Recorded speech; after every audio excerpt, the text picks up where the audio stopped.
Good morning, guys! Another vlog. Pipino na naman tayo. Mag-ano tayo? Mag-juice tayo ng pipino. Diba, Hilpes? Kasama natin si Hilpes. Mag-ano tayo ng pipino.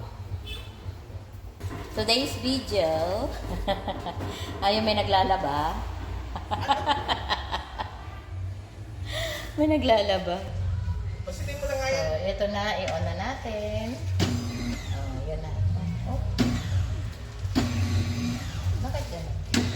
Yan. I-on na natin. So, lagay na natin yung ating iniwang pipino. Wait. Tayo.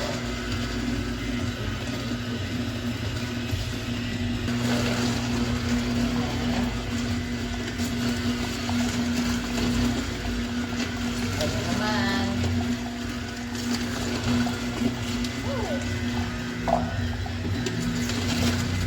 Ito na naman tayo ng juice.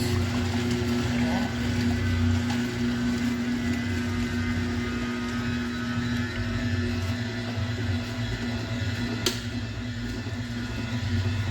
Ito kasi mas maganda kung hahatiin mo sa gitna. Tapos mo i-slice. I-slice ng maliliit. Itong ganitong kalalaking pipino, ito talaga yung masarap pang juice. Yung maliliit, yun yung pangkain. Ito ay organic pipino.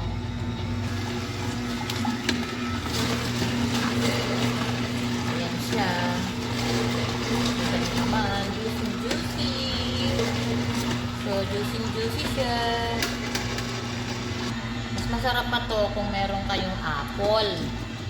Yung apple, ihalo nyo dito, tsaka yung yung pangalan nito nga, yung pagkain ni Bugs Bunny, carrots. Yan.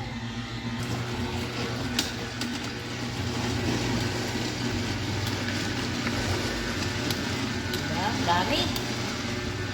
Parang gripo lang.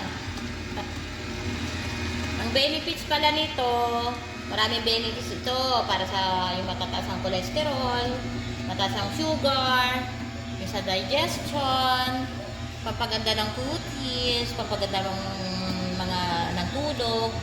Yan, maraming benefits ito. Tingnan nyo sa tingnan nyo sa Google, research nyo. So, ito na yung pure juice. Nakadalawang ganito na ako. Siya na yung pure, cucumber. Diba? Nakadalawang ganito na ako.